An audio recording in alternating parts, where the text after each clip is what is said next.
দীর্ঘ 15 বছরের প্রতীক্ষার পরে বাংলার মানুষ 15 বছর পর নতুন পরিবর্তন আবার দেখতে পেল।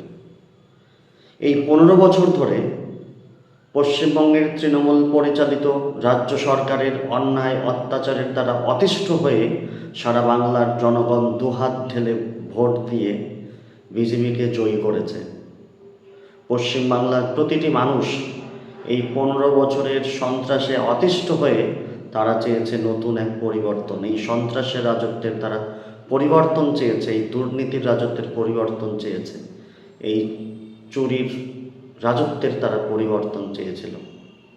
তাই 15 বছরের প্রতীক্ষার পর পশ্চিমবাংলার সমস্ত জনগণ দেখতে পেয়েছে নতুন এক পরিবর্তনের সরকার।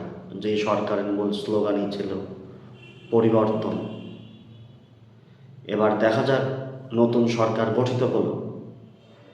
এই 5 বছরে পশ্চিমবাংলার জনগণ এই নতুন সরকারের কাছ থেকে কি কি পরিবর্তন আশা করে, বা আপনাদের ভেবে দেখতে হবে এই বিগত 15 বছরে তৃণমূল সরকার পশ্চিমবাংলার অবস্থা কি এমন খারাপ করেছে যে এই খারাপ অবস্থা থেকে পশ্চিমবাংলার জনগণ তারা পরিবর্তন চাইছে, তারা পাল্টাতে চেয়েছে।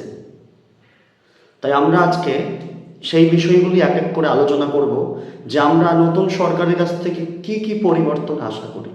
সারা বাংলার জনগণ এই নতুন সরকারের কাছে কি পরিবর্তন আশা করে, তৃণমূল সরকার পশ্চিমবাংলার কি কি ক্ষতি করেছে এবং সেই প্রতিটা ক্ষতির এখন ধীরে ধীরে পূরণ করতে হবে এবং ধীরে ধীরে আমরা পশ্চিমবাংলার কোন কোন পরিবর্তন আশা করি সেটাই দেখার। এই নতুন সরকারের কাছে পশ্চিমবাংলার সমস্ত জনগণের প্রথম দাবি থাকবে, এই 15 বছরে এ রাজ্যের তৃণমূল সরকার যে শিক্ষা ব্যবস্থার মেরুদণ্ডটাকে ধ্বংস করে দিয়েছে সেই শিক্ষা ব্যবস্থার উন্নয়ন করা। আমরা দেখছি পশ্চিমবাংলায় দিন দিন শিক্ষাক্ষেত্রে ব্যয়ভার বেড়ে যাচ্ছে। বেসরকারি স্কুলের সংখ্যা দিন দিন বাড়ছে আর সরকারি স্কুলের সংখ্যা কমে যাচ্ছে। সরকারি স্কুলে পর্যাপ্ত শিক্ষক নেই।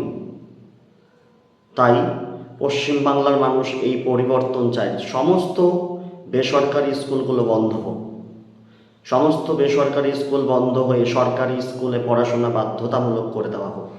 কোনো নেতা মন্ত্রীর সন্তান যাতে প্রাইভেট স্কুলে পড়তে না পারে, সবাই যাতে সরকারি স্কুলেই পড়ে এবং সমস্ত শিক্ষাটাকে বিনামূল্যে করে দেওয়া হোক। পশ্চিমবাংলার সমস্ত জনগণ যাতে বিনামূল্যে শিক্ষার সুযোগ পায় এবং সেটা সরকারিভাবেই পায়। আর কি পরিবর্তন চাই এই পশ্চিমবাংলার জনগণ? এই 15 বছরের রাজত্বে তৃণমূল সরকার পশ্চিমবাংলার স্বাস্থ্য ব্যবস্থার কি বেহাল দশা করেছে তা আপনারা সকলেই জানেন। তাই পশ্চিমবাংলার জনগণ চায় সরকারি হাসপাতালেই যাতে সমস্ত রকমের রোগের চিকিৎসা পায়, সমস্ত রকমের পরীক্ষা নিরীক্ষা, সমস্ত রকমের ঔষধ যাতে সরকারি হাসপাতালেই পাওয়া যায়। এক কথায় সমস্ত চিকিৎসা পরিষেবা যাতে সরকারিভাবেই সরকারি হাসপাতালে বিনামূল্যে হয়। তাই সরকারি হাসপাতালে আবার ডাক্তারের সংখ্যা বৃদ্ধি করা উচিত, হাসপাতালে বেড, হাসপাতালের পরিকাঠামো আরও উন্নত করা উচিত। এক কথায় সামগ্রিকভাবে আধুনিক যত পরিষেবা আছে সমস্ত পরিষেবা সরকারি হাসপাতালে বিনামূল্যে যাতে পশ্চিমবাংলার জনগণ পায়, যেটা আগের টিএমসি সরকারের আমলে পায়নি। তাই কিন্তু পশ্চিমবাংলার জনগণ পরিবর্তন এনেছে এই বেহাল স্বাস্থ্য ব্যবস্থার পুনরুদ্ধারের জন্য। তাই এই নতুন সরকারের কাছে পশ্চিমবাংলার জনগণের আবেদন যাতে সামগ্রিক চিকিৎসা পরিষেবাটা বিনামূল্যে পাওয়া যায়। আর কি পরিবর্তন চায় পশ্চিমবাংলার জনগণ? আপনারা সকলেই জানেন এই বিগত 15 বছরে পশ্চিমবাংলার শূন্য পদে নিয়োগ প্রায় নেই বললেও চলে। যে কয়েকটা নিয়োগ হয়েছে সে হচ্ছে সিন্ধুতে বিন্দু। তাই পশ্চিমবাংলায় যত শূন্যপদ রয়েছে অবিলম্বে সমস্ত শূন্যপদের ঘোষণা করা হোক, মোট শূন্যপদের সংখ্যা ঘোষিত হোক এবং নতুন নতুন কর্মক্ষেত্র সৃষ্টি করা হোক, যাতে যোগ্যতার নিরিখে সমস্ত বেকার কাজ পায়। যার যে যোগ্যতা সেই যোগ্যতার নিরিখে সমস্ত বেকার যাতে কাজ পায় এই ব্যবস্থা করা হোক, যা বিগত সরকার করতে পারেনি। এছাড়া লক্ষ্য করে দেখবেন পশ্চিমবাংলার আরেকটি বড় সমস্যা, এ রাজ্যের লক্ষ লক্ষ যুবক অন্যান্য রাজ্যে গিয়ে পরিযায়ী শ্রমিকের কাজ করছে, কেউ কেউ ভিন দেশে চলে যাচ্ছে, সৌদি আরবে, এছাড়াও অন্যান্য দেশে গিয়ে সেই পশ্চিমবাংলার যুবক, পশ্চিম বাংলার বাহুবল অন্য রাষ্ট্রে গিয়ে কাজ করছে। তাই এই সরকারের কাছে আবেদন, পশ্চিমবাংলা থেকে যেই লক্ষ লক্ষ বেকার যুবক অন্য রাজ্যে অন্য দেশে গিয়ে পরিযায়ী শ্রমিকের কাজ করছে, তাদেরকে এই রাজ্যেই কাজের ব্যবস্থা করে দেওয়া হোক, যাতে পশ্চিমবাংলা থেকে একজনও আর পরিযায়ী শ্রমিকের কাজ করার জন্য অন্য রাজ্যে অন্য দেশে না যায়। এই পরিবর্তনই তো বাংলার মানুষ নতুন সরকারের কাছে চায়। তাই তো তারা সেই 15 বছরের টিএমসির সরকারকে সমূলে উৎখাত করে দিয়েছে। আর একটা ব্যাপার লক্ষ্য করে দেখবেন, এই টিএমসির সরকারের আমলে পশ্চিমবাংলার নারী সুরক্ষার অবস্থা কোন জায়গায় গিয়ে ঠেকেছে। আরজি করের ঘটনা আমরা সকলেই জানি, যার ন্যায় বিচার আজ পর্যন্ত পাওয়া সম্ভব হয়নি। আর এইবারের 2026-এর বিধানসভা ভোটের একটা মূল ইস্যুই ছিল অভয়ার ন্যায় বিচার। তাই শুধু অভয়া নয়, পশ্চিমবাংলার বুকে ঘটা প্রত্যেকটি নারীর উপর যে অত্যাচার হয়েছে, সে প্রত্যেকটা অত্যাচারের যাতে ন্যায় বিচার অবিলম্বে পায়, এবং এর সাথে সাথে নারী সুরক্ষা সুনিশ্চিত করা। এছাড়াও বিগত সরকার পশ্চিমবাংলায় যে ঢালাও মদের প্রসার ঘটিয়েছে, যেই মদ মাদকতাতে অতিষ্ঠ হয়ে বাংলার জনগণ পরিবর্তন এনেছে, তাই এই নতুন সরকারের কাছে আবেদন থাকবে পশ্চিমবাংলায় যাতে সর্বাত্মকভাবে মদ মাদকতা নিষিদ্ধ ঘোষণা করা হয়। কারণ এই বেকার যুবকরা মদের নেশায় উন্মত্ত হয়ে এরাই কিন্তু দেখবেন সেই নারীদের উপরে নির্যাতন করছে। সুস্থ মাথায় দেখবেন নারীদের উপর নির্যাতন খুব কম হয়, বেশিরভাগ ক্ষেত্রেই এই মদের নেশায় আসক্ত হয়ে এই ঘটনাগুলো হচ্ছে। বেশিরভাগ অসামাজিক কাজই দেখবেন মদ খাওয়ার পরই হয়। তাই মদ মাদকতা অশ্লীল পত্রপত্রিকাগুলিকে পুরোপুরিভাবে নিষিদ্ধ করা হোক বাংলার বুক থেকে। এই তো পরিবর্তন, এই পরিবর্তনগুলি আনা হোক। এছাড়াও দেখবেন এবছর আলুর দাম না পেয়ে আলুর চাষিদের কি দুর্ধর্ষ অবস্থা হয়েছে। তাই কৃষকের প্রতিটি কৃষি ফসল যাতে ন্যায্য মূল্যে বিক্রি হয়, কোনো কৃষক যাতে ক্ষতিগ্রস্ত না হয়, তার জন্য কৃষককে রক্ষা করার জন্য, কৃষককে বাঁচানোর জন্য এই সরকারের কাছে পশ্চিমবাংলার মানুষ এমএসপির দাবি রাখতেই পারে।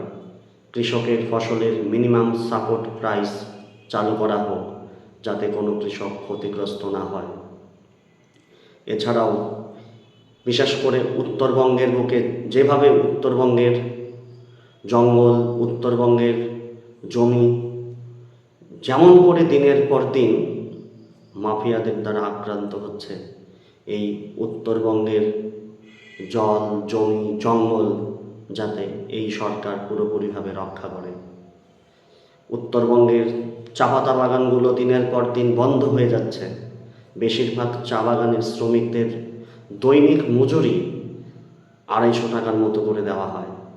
তাই যেসব চা পাতা বাগান বন্ধ হয়ে গিয়েছে, সমস্ত বন্ধ চা বাগান যাতে অবিলম্বে খোলার ব্যবস্থা করা হয়, আর চা পাতা বাগানের শ্রমিকদের দৈনিক মজুরি যাতে অন্তত মানসম্মত হয়, এই সমাজ ব্যবস্থায় টিকে থাকার মতো হয়।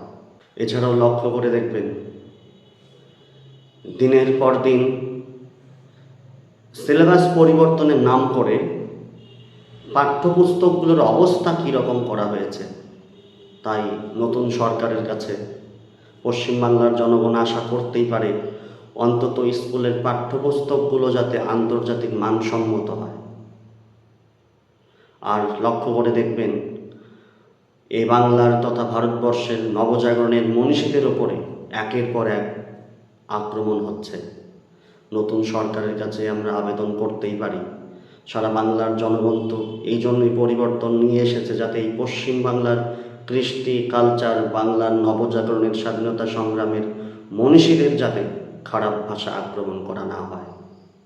এই সরকারের কাছে এটা পশ্চিমবাংলার জনগণের আবেদন, তারা যাতে এটা দেখে, যাতে পশ্চিমবাংলার কৃষ্টি কালচার, এই পশ্চিমবাংলার ইতিহাস যাতে কোনো ক্রমেই নষ্ট না হয়।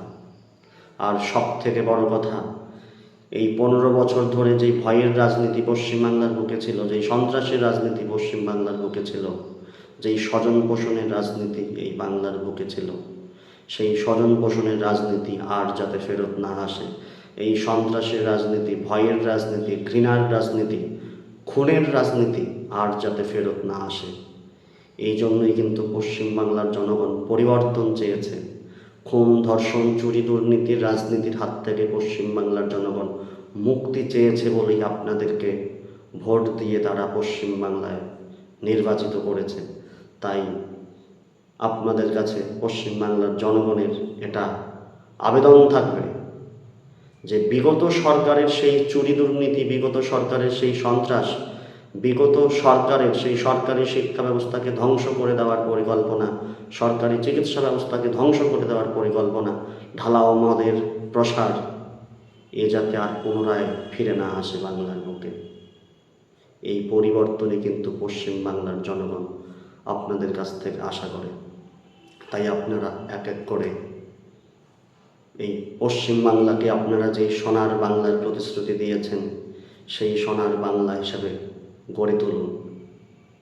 কারণ এই বাংলা নিয়ে স্বাধীনতার আগে একটি কথা ভীষণভাবে প্রচলিত ছিল, বাংলা আজ যা করে সারা ভারত কাল তা ভাবে। তাই আপনাদের কাছে সারা বাংলার জনগণের এটাই আবেদন, আপনারা বাংলাকে সেই আগের জায়গায় নিয়ে যান।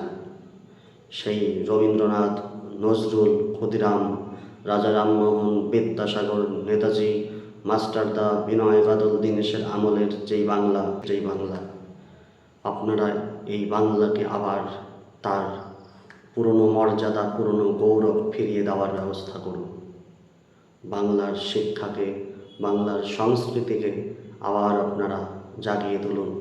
নবজাগরণের ভারতের স্বাধীনতা সংগ্রামের সমস্ত মনীষীদের আবার নতুন করে চর্চায় আনা হোক, বিজ্ঞান চর্চার উপরে আবার জোর দেওয়া হোক, বৈজ্ঞানিক চিন্তার উপরে জোর দেওয়া হোক।